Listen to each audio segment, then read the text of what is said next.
mieux tout, c'était les moins chers. Même vous, Sylvie. Moi, tout à fait. Du 20 au 25 décembre, pendant l'opération Tout pour les fêtes. Le chapeau est à 7,30 € le kilo. 7,30 € le kilo, génial. Pour marcher au baron. On gagne le kilo chapeau les moins chers. Volaille française de 3 kg environ. Origine France, soit 19,98 € le kilo. Pour notre santé, limitez les aliments gras, salés, sucrés. Ça, c'est toi. À Noël, je suis un peu la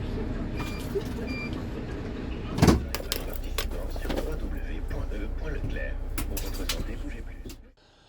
Salut et bienvenue sur cette nouvelle vidéo. Alors là, on va aller faire la ligne 21 et assurer le service de 13h15 au départ de Brest. Donc on va aller à vide à Brest. Et ensuite, je crois qu'on fait la ligne 24 en enchaînement. On fait le 14h10 ensuite de Lesneven-Camartène jusqu'à Brignegan Centre.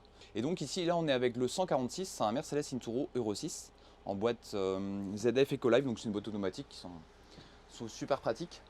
Et puis celui-là aussi, ce car a la particularité d'avoir des motifs de siège en velours assez particuliers. C'est le seul qui a ces motifs-là. C'est un véhicule qui est vraiment à part des autres, parce que tu l'as peut-être remarqué, sur les autres véhicules Inturo classiques qu'on a, on a soit du bleu sur les Euro 5 et quelques Euro 6, comme le 142 par exemple. Après, il y a celui-ci avec des motifs propres à lui, et il y a aussi tout ce qui est 157, 161 et 162 avec des motifs aussi avec du bleu et du mauve, je crois, et qui est assez joli. Et ça, c'est la génération, enfin les 157, 161 et 162, c'est la génération la plus récente qu'on a en Inturo. Et celui-là, c'est la version un peu intermédiaire, parce que tu vois, c'est par ordre croissant des numéros de parc. Celui-là, c'est le 146. Et le prochain en Inturo, après le 146, il y a eu le 100, je cherche, après c'est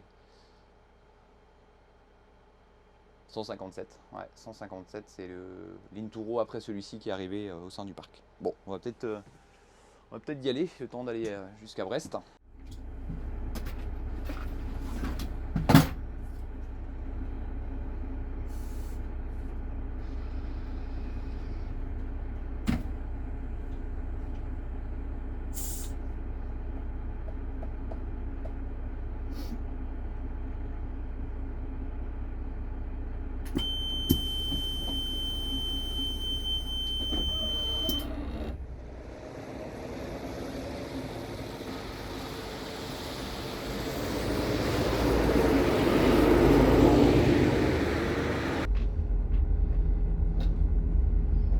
Je vais faire 3 services. C'est le 13h15 départ de Brest pour Lesneven.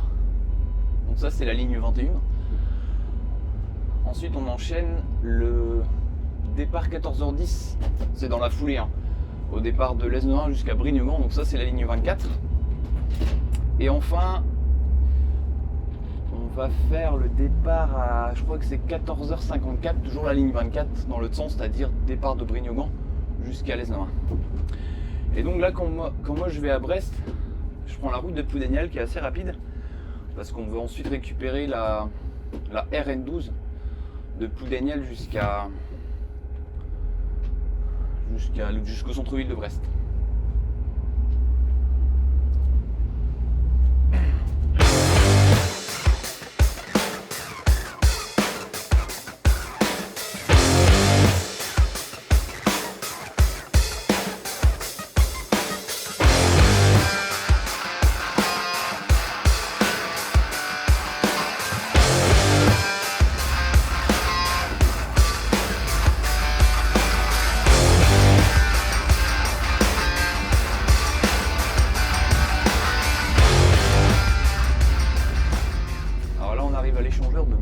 On va récupérer la voie express, donc la RN12, pour aller jusqu'à Brest. Donc ça va être après assez rapide.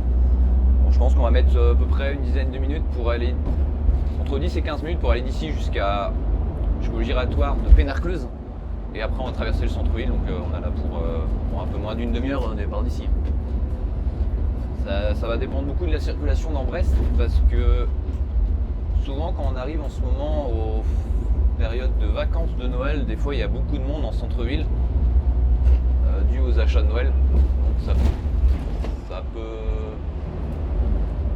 peut ralentir, mais bon, je pense, vu l'heure qu'il est, je pense que ça sera assez fluide, parce qu'à l'heure de midi en général ça circule bien, en tout cas pendant les vacances.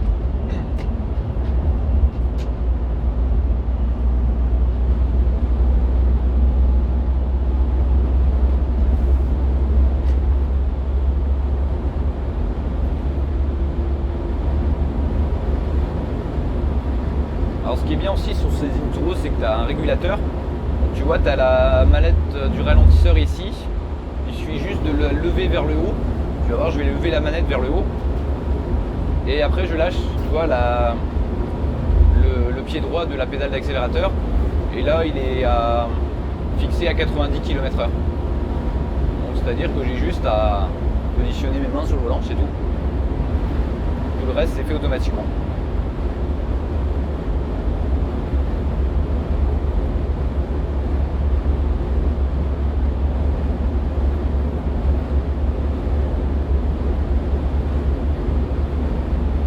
Et après, pour le désactiver, il y a plusieurs possibilités.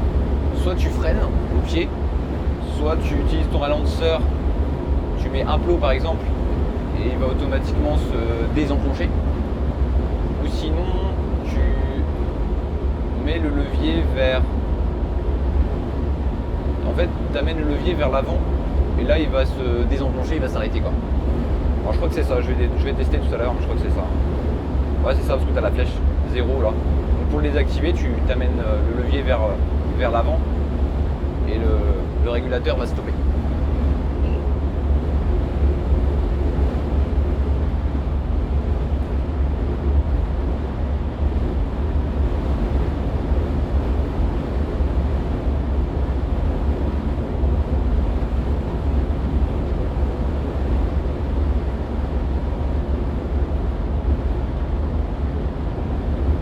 Allumer mes feux.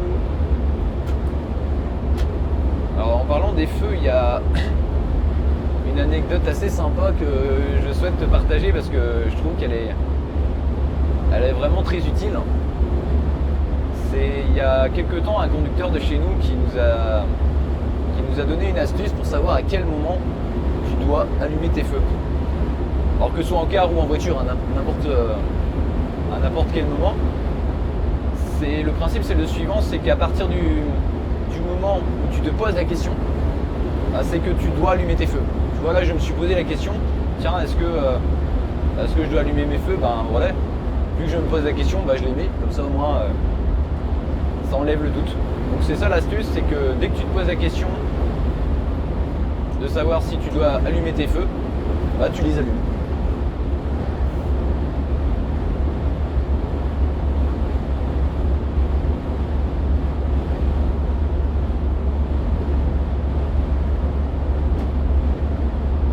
Alors sur tous nos véhicules de ligne régulière et scolaire, on a fixé le limiteur à 90 parce que nous on n'a pas d'autoroute sur les services qu'on assure, on n'a tout simplement pas d'autoroute en Bretagne. C'est la raison pour laquelle nous on n'a pas fixé le limiteur à 100, en tout cas sur les lignes, enfin sur les cars scolaires et de ligne régulière, on les a tous fixés à 90. Donc ça veut dire qu'avec ce véhicule par exemple, je ne peux pas dépasser les 90 km/h, sauf peut-être dans les descentes. Dans les descentes avec l'élan, je pense qu'il y a moyen.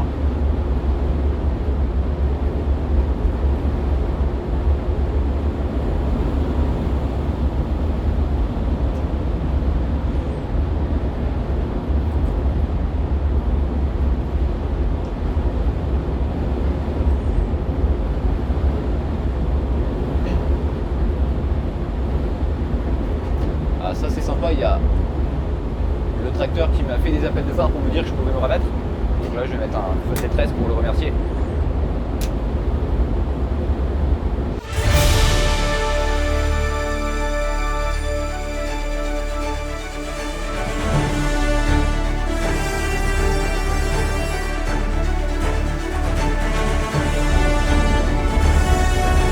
Alors là je vais désenclencher le régulateur, donc normalement tu vois j'amène la manette vers l'avant et voilà, là il s'est désactivé, là il est en train de descendre en vitesse.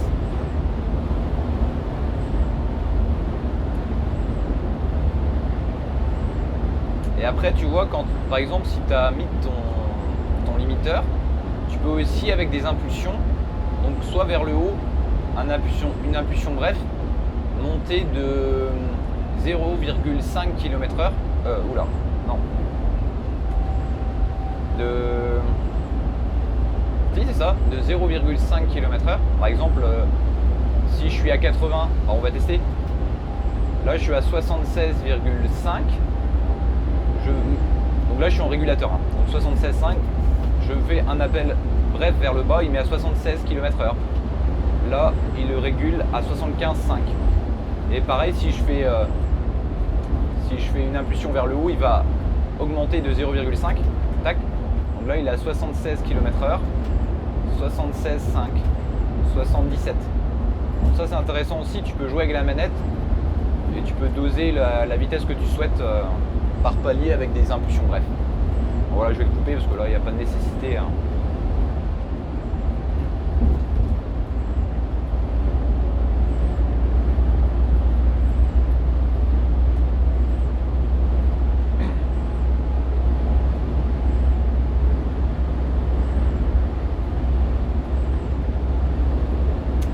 On arrive à Pénarcleuse, c'est assez calme. Il est 12h54, sachant que je fais le départ à 13h15, donc on est plutôt bien. J'aime bien quand même me laisser un peu de marge et d'avoir au moins 5 minutes de battement entre l'arrivée en gare et ensuite le départ, ce qui permet de mettre la date sur les tickets et de vérifier les titres.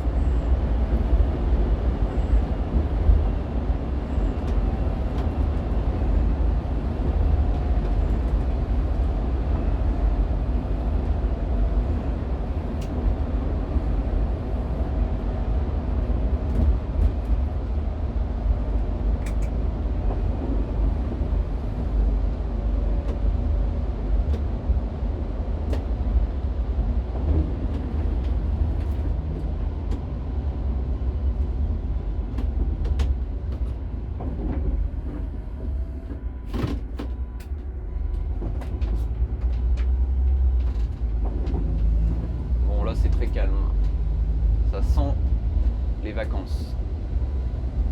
Parce que ici, quand tu arrives en période scolaire, même à l'heure du midi, tu as quand même plus de monde.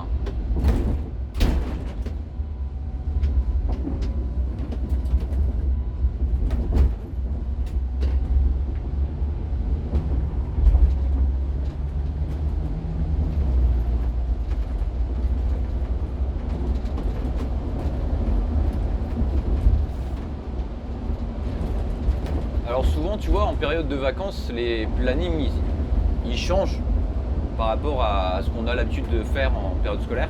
Ce qui est logique parce que dans tous les enchaînements en période scolaire, on a les services scolaires du matin, du soir, du mercredi midi, du mercredi soir, par exemple. Alors que tu vois, quand on arrive en période de vacances d'hiver ou même d'été, tous les plannings l'organisation des services sont différents.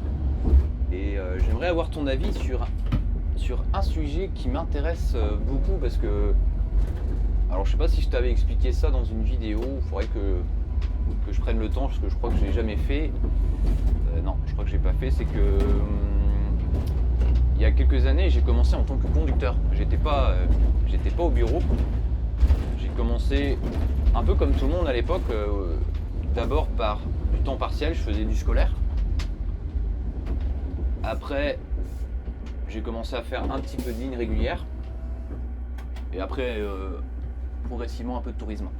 Et ce que moi je ressentais, tu vois, en période de vacances, c'est que il y avait des services à coupure importante. Donc par exemple, tu faisais le départ de Pouguerneau, tu allais jusqu'à Brest.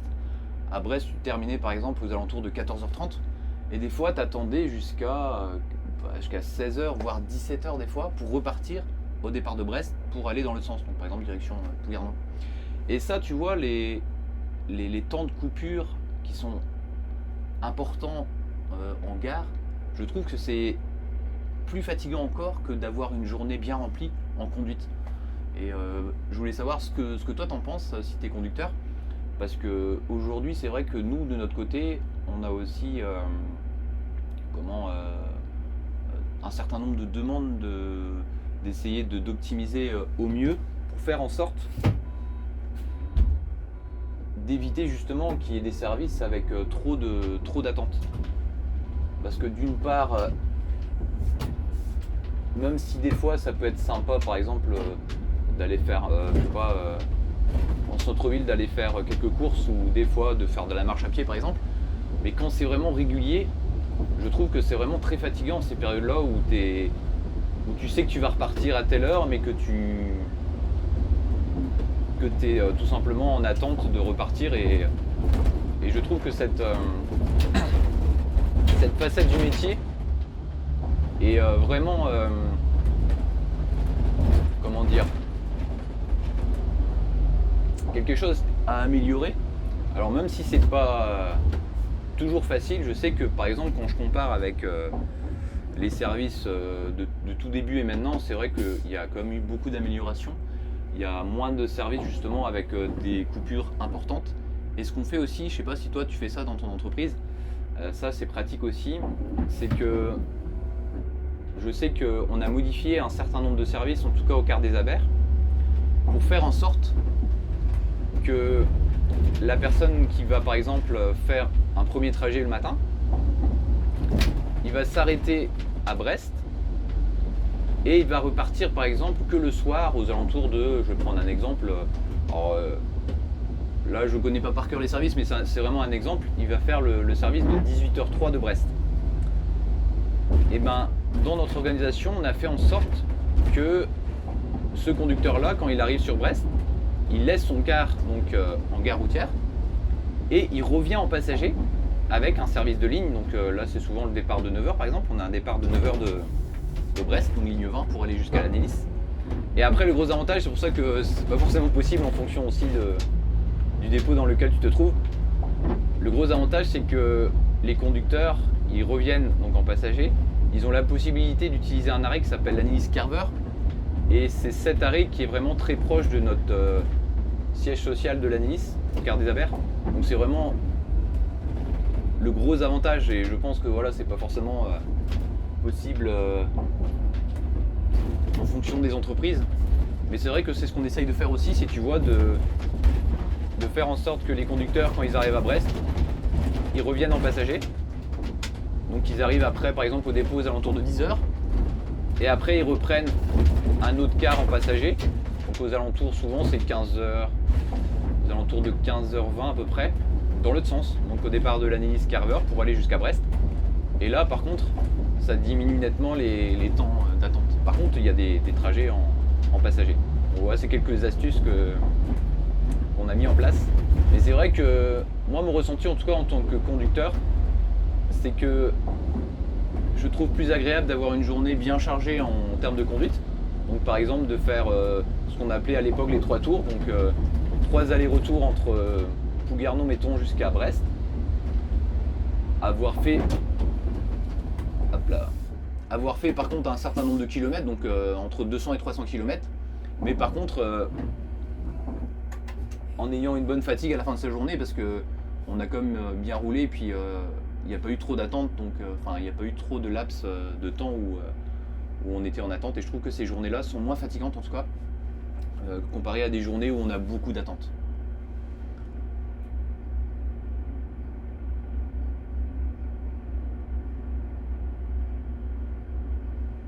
Et pour réagir à ça, c'est aussi la différence avec tout ce qui est tourisme parce que alors quand je parle de tourisme, c'est on va mettre 2 catégories de tourisme. Il y a des conducteurs qui partent en voyage, donc ceux-là ils ont beaucoup de ce qu'on appelle de TTE, donc temps de travail effectif pour aller jusqu'à, par exemple ils vont en Espagne, donc pour aller du dépôt jusqu'en Espagne parce que c'est là qu'ils vont avoir le plus de temps de conduite, ce qui est logique. Et après par contre sur place, une fois qu'ils sont en séjour, ça dépend après des programmes, mais en général ils ont quelques visites aux alentours, donc ils font très peu de kilomètres sur place, mais par contre ils ont beaucoup d'attentes en fonction des visites. Donc par exemple ils vont aller ils vont faire par exemple un trajet d'une auberge de jeunesse jusqu'au centre-ville de Madrid en Espagne, et par exemple une fois qu'ils sont garés après le matin, donc, mettons ils stationnent à 10h, bah, ils vont pas du tout rouler par exemple jusqu'à 17h quoi. Donc Ça c'est la particularité aussi du tourisme. Et après il y a aussi ce que j'appelle des occasionnels en billet collectif mais sur le secteur, où tu peux très bien en une journée, parce que là ça arrive, je sais pas s'il y a ça en ce moment, mais des fois en période de vacances ça arrive qu'on soit sollicité par des centres aérés par exemple pour faire un déplacement pour envoyer un groupe à tel endroit. Donc par exemple on va prendre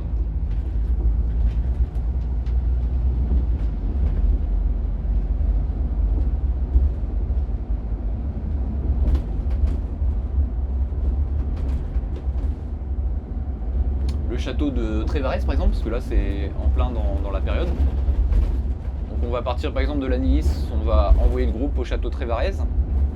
Et après pareil, tu vois, quand on est sur place à Trévarez, on a un temps d'attente qui est assez important jusqu'au soir, le temps que les clients profitent du château et puis qu'ils reprennent après le quart dans le sens retour. Et c'est ça aussi en tant que conducteur, en tout cas pour ceux qui font des billets collectifs qui peut avec le temps un peu freiner l'envie de faire du tourisme, c'est aussi les attentes, parce que à la limite quand tu fais de temps en temps ça peut être sympa, parce que comme ça te permet aussi de visiter certains sites, ça peut être l'occasion.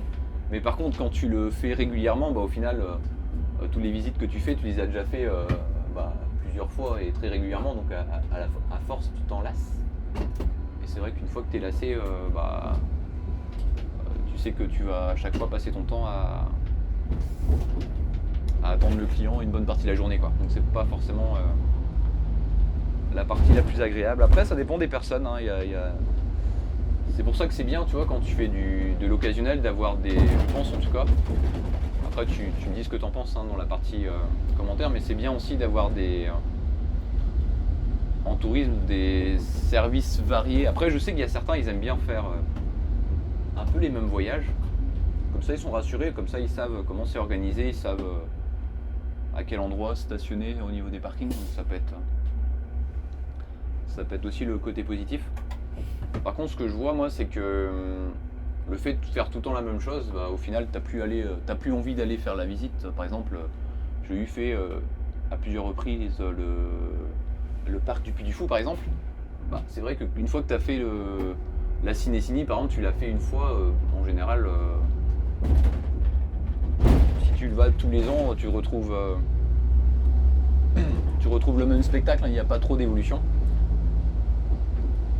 Donc je trouve que c'est bien aussi, tu vois, quand tu fais du tourisme, dans la mesure du possible évidemment, d'essayer de varier les destinations et varier les activités que tu es susceptible de faire, parce que c'est vrai que autrement ça devient vite assez lassant.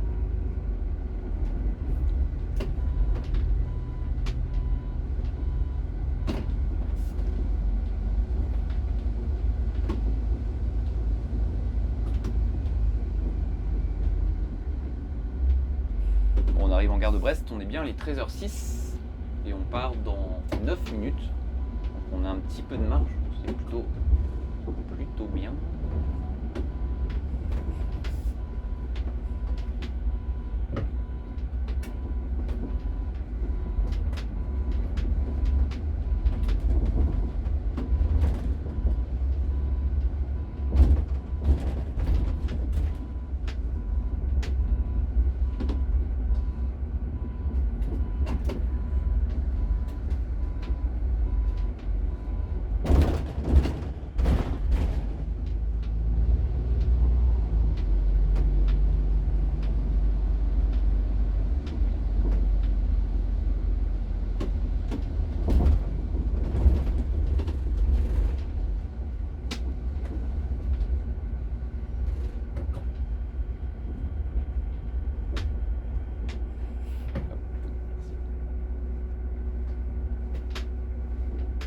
C'est là qu'on sent aussi la différence avec les Man qui font 13 mètres, ou les autres Inturo qui font 13 mètres 30. Celui-là il est à...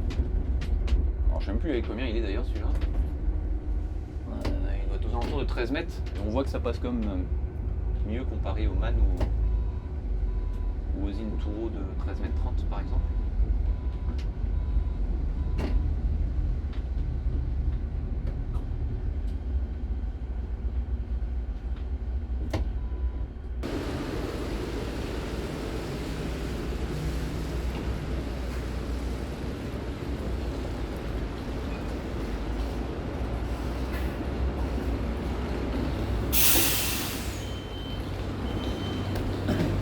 Après l'arrivée en gare de Brest, j'ai donc fait le départ de 13h15 Brest jusqu'à Lesneven.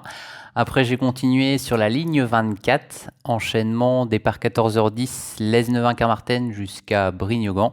Et après, et enfin, j'ai fait le service de 14h54 ligne 24 au départ de Brignogan jusqu'à Lesneven. Et en arrivant à Lesneven, j'ai une correspondance à 15h21, donc la personne qui fait la ligne 21 au départ de Lesneven et à destination de Brest. Et je te mets donc ici une séquence du car qui part sur Brest. Alors là, je viens de terminer le 14h54 de Brignogan jusqu'à Lesneven et on retourne au dépôt.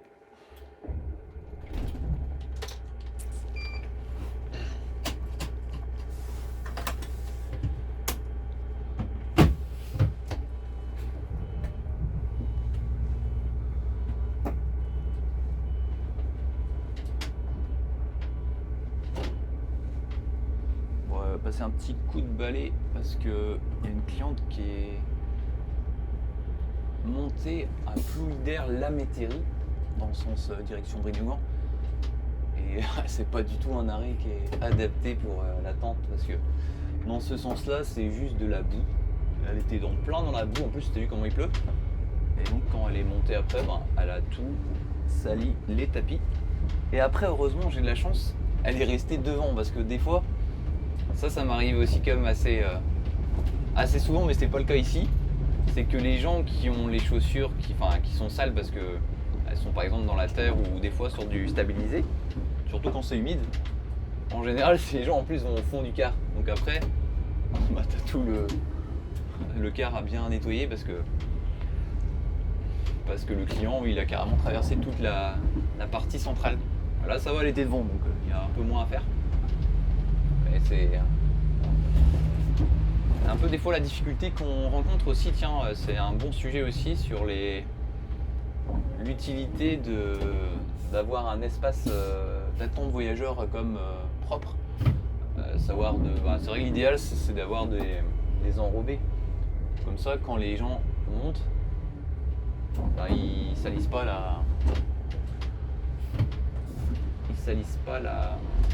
le sol de l'autocar. Et souvent ça arrive en service scolaire, tu as même des services un peu spécifiques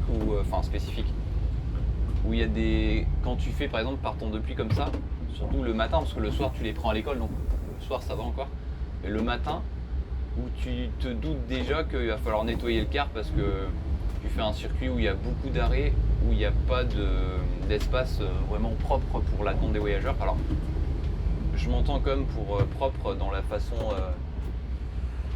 pour bien te donner le terme exact de propre, pour moi c'est le fait que les clients soient par exemple, tu vois, soit sur des parties d'enrobés comme, bon après il n'y a pas d'arrêt là, mais comme ça, ou sinon du béton.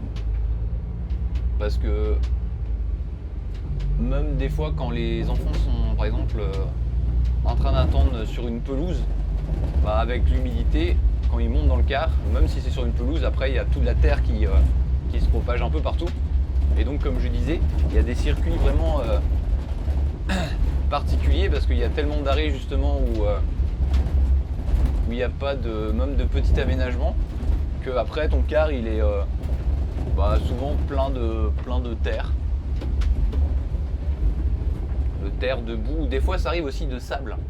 Par exemple, si tu fais le circuit du Ré, donc ça c'est la 21B, et quand tu fais l'arrêt du Körnig, c'est juste près de la plage en fait, et la personne, il y a peut-être plus cette année, mais l'année dernière, la personne qui montait là, si c'était un peu humide, elle avait elle avait un peu de sable sur ses chaussures et puis après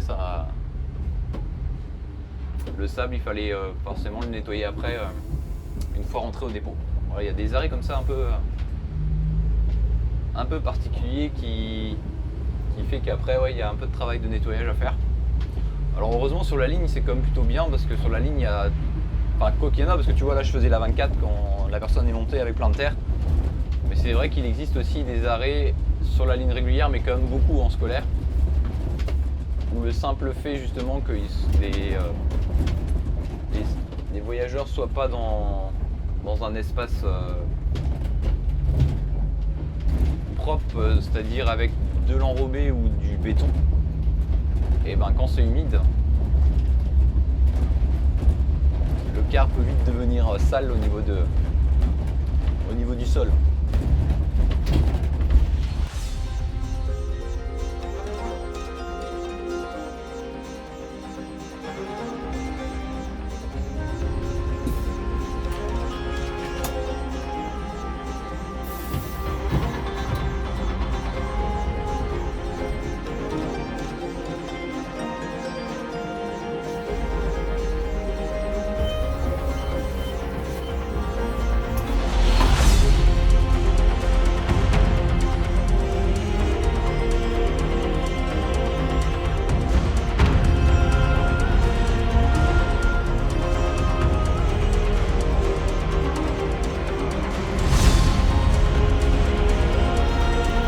C'est le dernier quotidien magazine qui a été réalisé en 2022 et diffusé pour l'occasion le 1er janvier 2023. Et je profite de cette vidéo pour te souhaiter une bonne et heureuse année 2023.